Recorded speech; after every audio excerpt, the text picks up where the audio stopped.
You have a chance to learn from someone who spent over 30 years in the real estate business.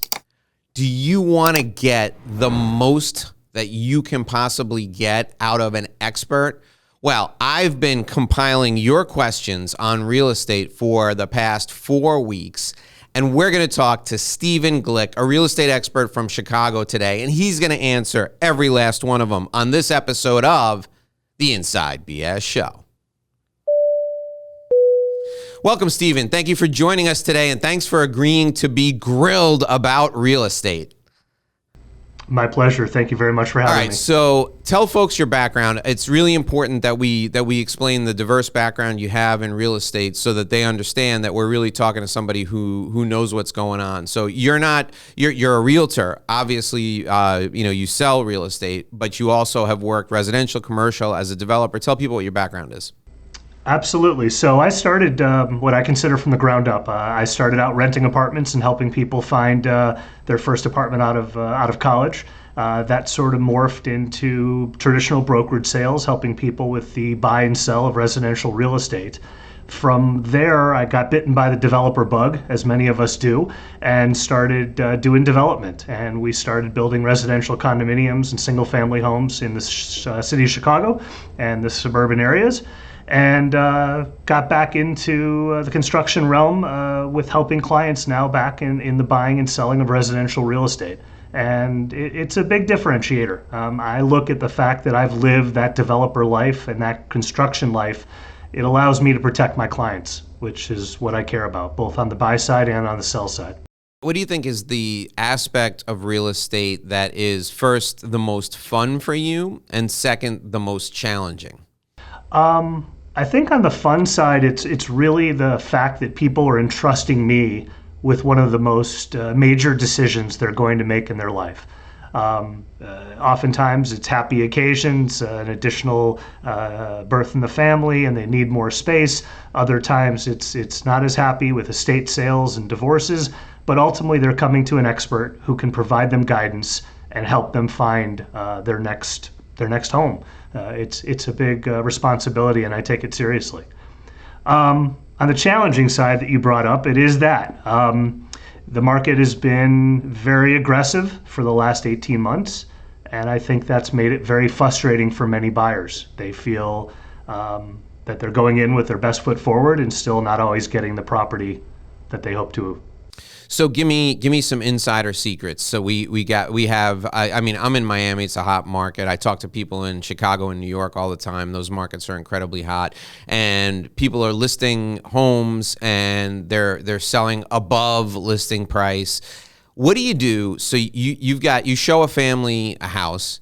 They really, really want the house, and they've only got a certain amount of money. Well, give us some insider secrets about how to make that deal happen.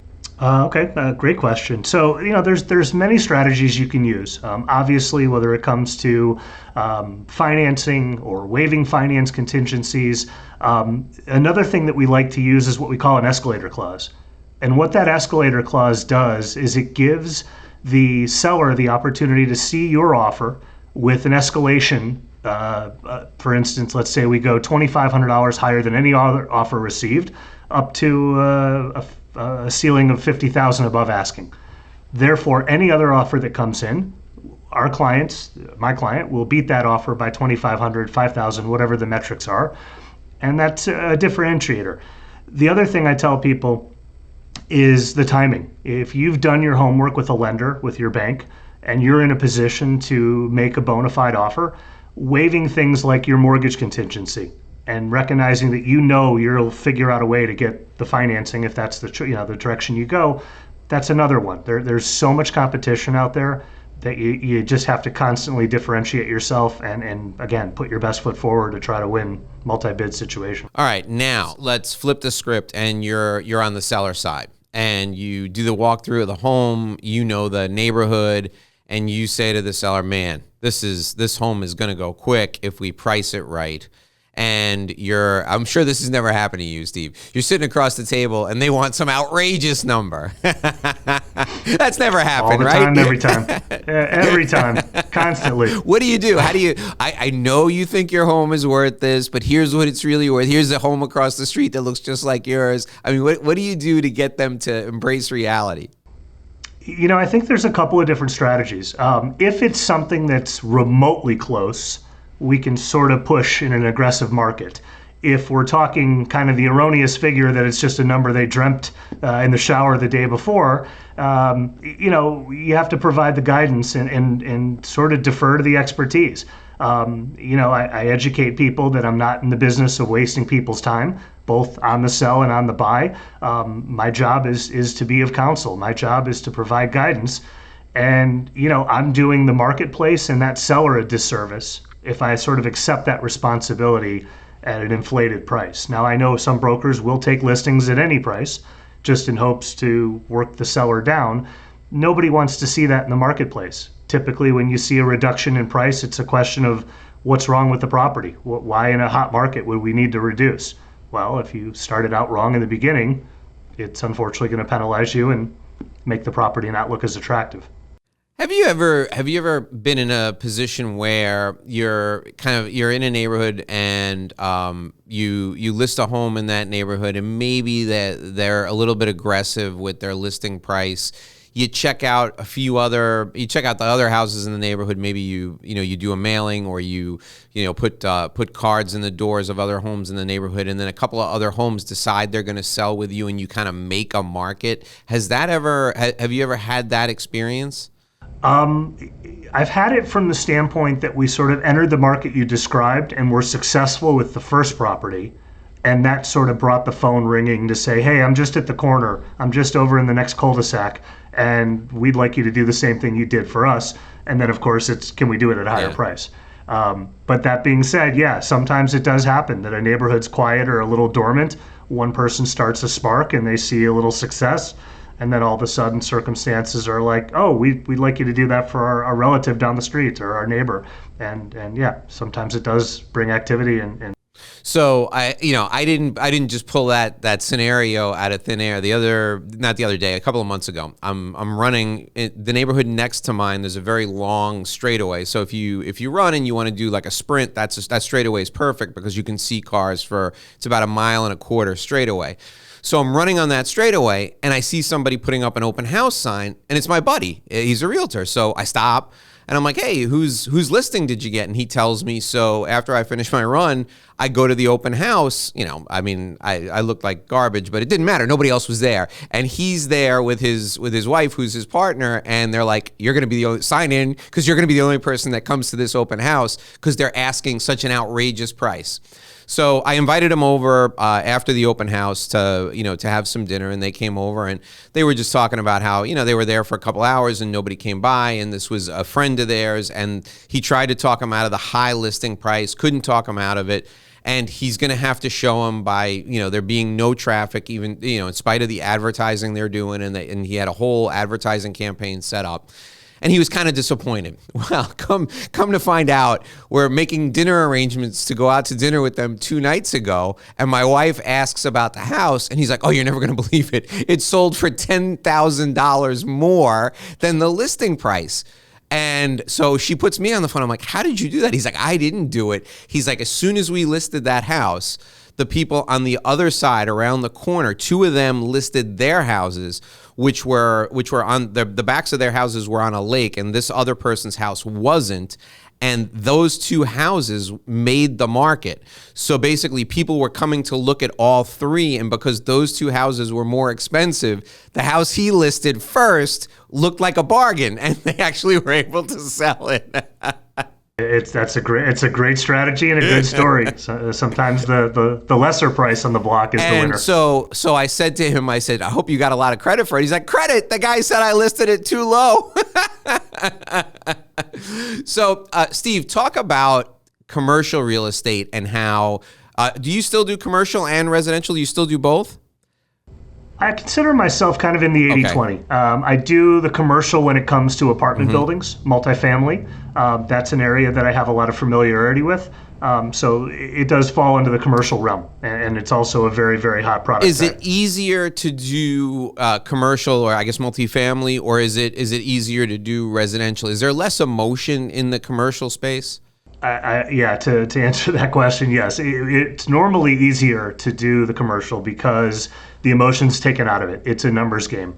It's a leverage. It's an owner occupancy, or not owner occupancy, excuse me. How much, how full a property is, how much value add you can do to the property. People are just looking at it from numbers, and in this particular market, everybody is chasing multifamily because they're looking for diversification. Not everybody wants to be in the stock market, so real estate's become the popular topic for many. And if you can pick up a 12-unit building or a 20-unit building, it's sort of good for a portfolio. It's just competitive. Give us a deal that you're particularly proud of. Give us a commercial deal that you're particularly proud of. One where you pulled a rabbit out of a hat, or you were able to make something happen for somebody that nobody expected. Well, it's not quite the success that your buddy had, but we listed a multifamily property in 2020, the end of 2020. And again, being here in Chicago, we definitely have seasons. So winter is not usually the ideal time, but again, it's an investment. And we pushed the envelope, knowing that the property was in a great location and it had been renovated basically turnkey. And we expected that we had pushed the envelope too far. And January came around and we looked like we were in the wrong. And by the end of January, multi-offer, over asking price, everybody dropping their contingencies, and it did close in February, about a month later. Wow, good for you. It worked out for all parties. What are some of your concerns now? Are you worried about interest rates? Are you worried about the market cooling off? What are some of your concerns related to the current market? I don't think the emergency brake will get pulled. I think we'll have maybe a little bit of a normal marketplace, fast forwarding probably a year. Historically, these interest rates are still a gift. And I know people get caught up in, my friend got 2.9 and my other friend got 3.5. Why should I pay 4.25? If you look at the last 20 years of interest rates, to have anything in a 30-year fixed under 5%, is a gift, and you should be patting yourself on the back and be very, very excited.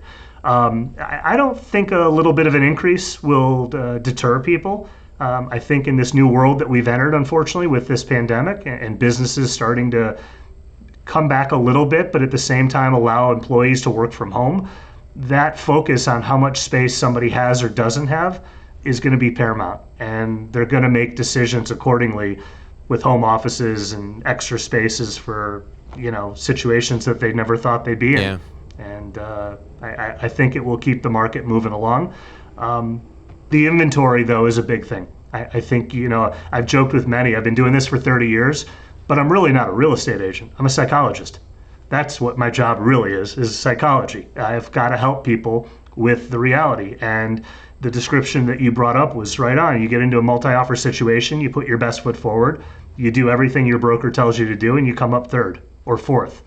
After a while, even though it wasn't your broker's fault or karma or the weather or the Cubs winning or losing, it just is a circumstance of reality that it's supply demand. And some people do get very, very frustrated when, you go round and round and submit 4 or 5 offers in the course of a month and come up empty. Yeah, I tell people all the time, related to your interest rate commentary. My parents bought the house that I was, that I spent my early years in, like during the Jimmy Carter era, and I think their interest rate was like 17%. Absolutely. I started the first real estate transaction I did as a broker was 1993, and I was doing deals with clients at about anywhere from 8.75 to 9.25, and that was on a 5-year ARM, an adjustable rate mortgage where it's locked for 5 years and then resets. And people were buying, and they were very happy to buy. And again, that's where a market was.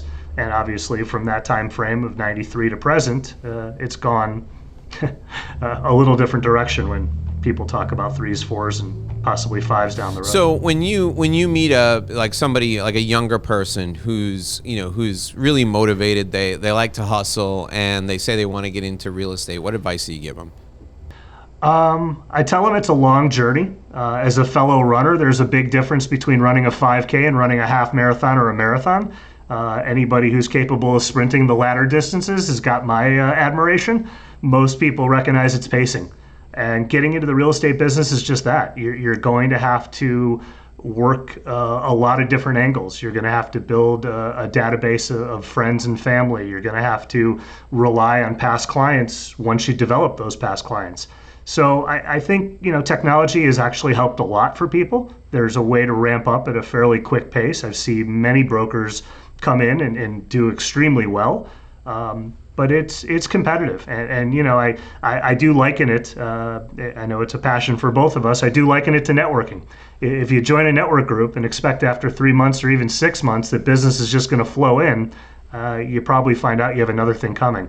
It really takes a long time planting seeds, getting people to understand the value you bring, and then the rewards come. So I'm gonna ask you a question, and I'm gonna give you a minute to think about the answer. So I want you to talk about tell us a story about a really good deal that came to you through referrals or through a referral, and how you developed that relationship, what it took to get the relationship to the point where the person either trusted you to help them buy the home or trusted you to help them sell the home, or if it's a commercial deal, buy or sell the commercial deal. So take a minute and think about that while I let folks know that we are brought to you by Sandrowski Corporate Advisors. For over 35 years, Sandrowski Corporate Advisors has been helping people save money on their taxes, get to the bottom of their numbers, and helping them make sure that they're not either overpaying the government or overpaying for a business. So let me give you a scenario. If you are looking to buy a business and you want to do your due diligence and you want to make sure that you're getting the absolute best deal possible, you need to go inside the numbers. So if you're going inside the numbers and you want to make sure that the financials are what they're supposed to be, you gotta know those numbers inside and out. And let's say that you're not an accountant. How are you going to make sure that the business is valued properly? Well, you call Sandrowski Corporate Advisors, and when you call them, you'll find out that they've done this time and time again. This is one of the main things that they do. They focus on helping people get to the bottom of the valuation of their numbers. What does that mean? It means they'll review the P&L statement, they'll review the balance sheet, they'll go line by line on the general ledger to make sure that everything is accounted for, and then they'll look at comparable businesses to ensure that the business that you're buying has really taken into account all of their expenses. You want to make sure you're getting the best deal possible. If you're investing a significant amount of money before you go to the bank or before you secure your financing, you need to give Sandrowski a call. So here's what I want you to do. I want you to reach out to me, Dave Lorenzo, and let me know what you need help with from a business valuation standpoint, and I will connect you with Sandrowski to make sure that they give you the absolute best level of service. They've been doing it for over 35 years. They're a CPA firm with a different perspective. We're also brought to you by my Revenue Roadmap Guide. So if you're looking to build your own book of business, you want to have a relationship-based business development plan, you don't need to create a plan yourself.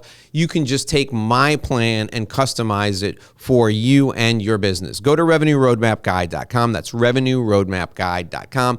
Enter your contact info. You can download my free business development plan. Same plan I use with my clients. You can download it for free. It's my gift to you for watching the show, for listening to the show. I appreciate you for being here. revenueroadmapguide.com. Get your free business development plan right now. Okay, Steve. So tell us that story. Give us the story that we talked about. So the one that comes to mind that I think that I'm definitely proud of and was a credit to the hard work that I've done. I had another broker through a networking group that I'm connected to reach out to me from California, and basically interview me and say, look, I've got some clients who are relocating. It's not that typical that they come from California to Chicago winter, but it happens. And he said, look, these are clients I've been working with now for 15 years. They've done 2 or 3 transactions with me. It's very important for me to know that they're going to be in a comfortable environment. So we went through the question and answer, and he felt comfortable enough to turn that opportunity over to me. I worked with the clients for a little under 2 months and was able to find them a home. It then took on a different level, and that's something that I really, really pride myself on. The home needed some renovation work, some updating. They relied on me for guidance in contractors, and with my background in construction of letting them know things that would make sense and things that wouldn't. They then needed they're not from here, they needed attorney help, they needed inspector help, they needed to understand the city of Chicago process when it comes to pulling a permit. All of this stuff was something that I understood and was able to convey to the buyers, who were extremely appreciative. And then everything got solidified last April when they took possession of the property after the renovations were complete. And got to go over there for a housewarming, and seemed to be very happy clients, and made me happy. That's a great story. You know, that's the story in my mind that really is the dream story for the realtor, because you get to bring in other people who could potentially refer you business down the road. I mean, you're not thinking of that at the time. You just want the person who's going to provide the client with the best level of service. But, you know, when you involve 2, 3, or 4 people in one real estate transaction, that's 2, 3, or 4 people that are going to be grateful to you and are going to be singing your praises, and, you know, potential referrals could come down the road. So that's a terrific story. That's a fantastic story. You know, one of the things I think that we need to stress to people is that process where the other realtor vetted you. It says a lot of good things about you, but it also says something good about the other realtor. Because a lot of times what you would see is, sure, I'll give you a name, or even worse, in my opinion, I'm going to give you 3 names, right? Here are 3 names of people in Chicago. Basically, you're leaving those people to make 3 cold calls, right? But that realtor really did a service for those clients, and he said, you know what? I know someone, and I'm going to call him and make sure I check it out. And he probably went back to them and said, hey, I spoke to Steven Glick. Here's what he said. Here are some of the other transactions he's done. I asked him these questions, and he gave me these answers. I really trust him. I think he's going to be a good fit for you. That realtor, he may never see those clients again, but he really did the right thing, in my opinion. Like that's the way I want people to, you know, refer me when I'm looking for help, and he's going to get that. Somebody's going to pay it forward back to, somebody's going to pay it back to him or pay it forward to him down the road. I love that story. I think that's, you know, it's an instructional story on how to take care of a client, even when, you know, there's nothing to gain for you. So I think that's amazing. Yeah, I am a big believer in trying to sort of put a team together, and not every client needs the team, but when they do, it's at least nice to have familiarity as well as some expertise in who's good in what area. And if you can provide that to a client, like you said, it's rewarding, and they're getting help, which is the ultimate. Give us a day in the life of Steve Glick. What is your routine like? Well, I'm a big early riser. You referenced the word running, so that is a big thing for me, and I am one of the crazies that's out there 365. So you run outside even in the winter in Chicago? No treadmill? I do. Oh, no. You're a better man than I am. Wow. Nope, I do not like the treadmill. There's a whole bunch of names that you and I both know for it, and I'm just not a fan. So I'm not one to say, oh, I like it because it's so nice when it's freezing cold. I don't. I'm aware that it's freezing cold, but it's just sort of a part of my deal. And typically, even in the winter, about 3 times a week, twice on the weekends and once during the week, I just get out there and do it. And that's usually the start of my day.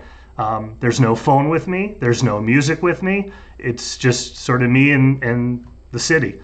It allows me to clear my head. It allows me to think of the things that are important.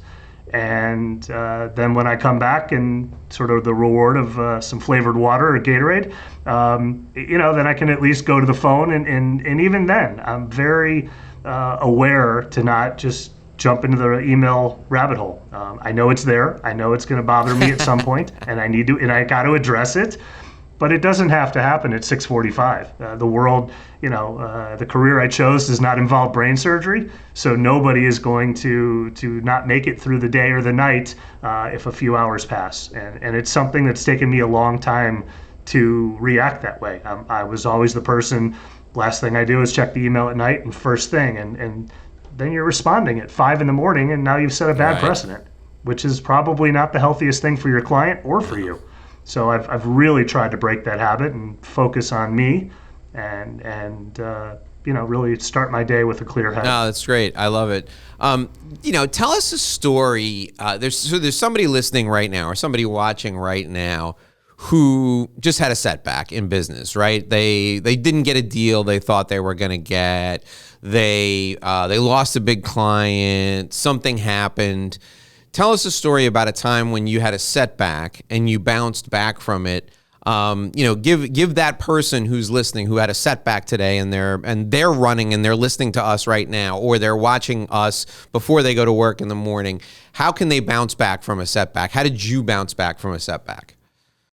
So I have one front and center. So development's a big part of my business, representing developers here in Chicago with a lot of new construction that's going on across the country, obviously. Developers do change brokers for many different reasons. Sometimes it's the wind, sometimes it's circumstance, sometimes it just happens. So I had something that I thought was lined up, and a new construction opportunity. And at the last second, it was pulled away from me and given to another real estate agent. And I had to recognize pretty quickly that nothing's guaranteed, and that the fact that I sort of was already counting opportunity and not continuing to focus on future opportunity, it was a lesson learned, and it motivated me the rest of that day and the following day to start driving around and finding other opportunities, because this particular builder felt the direction had to be changed, that's not the case for every. So to one of your listeners who lost a deal, there's another one out there that just requires a little tenacity and identification, and then you'll be right back where you hope to be. Isn't it amazing how it's like hearing you describe that, like my palms are sweating while you're talking about it, because I'm thinking to myself, how many times did I get off the phone with somebody and count the money that I was going to make on that deal, only to be dramatically disappointed and realize down the road when I look at it in perspective, I didn't have the deal to begin with. I only had it in my head. I didn't have the deal actually. So, my mindset is always the call can be great. The meeting could be great, until the money is in the bank. That deal is just a dream, and you got to keep chasing the next one. And even when that money does come in the bank, you always got to be going after the next one and learning from whatever happened in the last one, whether you got it or you didn't get it. You got to take something away from that to propel you forward. The most dangerous thing in the world is that, that sense of, optimism, or, oh my gosh, I'm going to get this. And the reason it's dangerous is because it's dangerous for two reasons. If you don't get it, then the huge disappointment and the emotional letdown is just crushing. But even worse than that is, I got this coming in, and you start thinking about that and not doing what you should be doing to get the next one. So I love that you said that fired you up to go after the next one, because it absolutely needs to. It must fire you up to go after the next one. And even if you landed that, you should have still been fired up to go after the next one. Absolutely. And I will say, after about a year, I did reconnect with that client and had a lengthy sit down over a cup of coffee to sort of find out what I could have done differently, or what the circumstances were. Sometimes it is out of our control, and that means you didn't do anything wrong. It just didn't work out. Right. And that's okay too. And here's the thing. You don't know that client, you not getting that client may have been a good thing for you. That client may have prevented you from getting like 5 other deals that you were able to do as a result. So you never, that's the other, I think that's a really big lesson, what you just said there. You never know the reason why the universe has taken one deal away from you to position you for something else. So you can't beat yourself up over the thing you didn't get, because maybe you weren't meant to have it to begin with, because you were meant to do other things.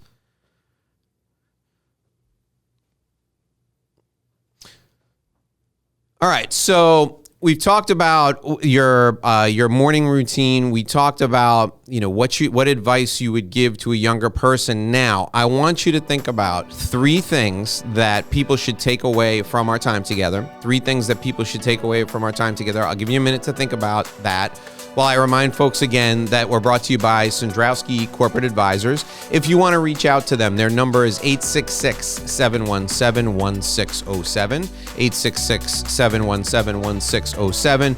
They're an accounting firm, and they handle business valuations, litigation support, forensic accounting, risk management.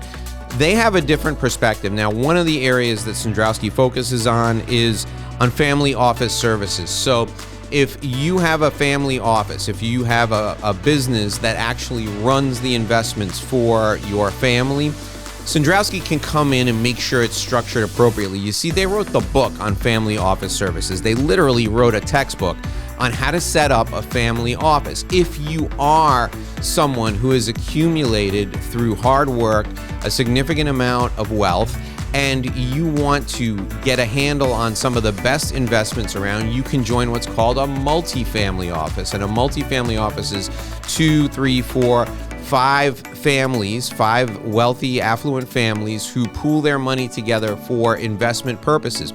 This requires a different structure, and Sandrowski has expertise in that as well. As I said, they wrote the book on it. So give them a call, 866-717-1607, 866-717-1607.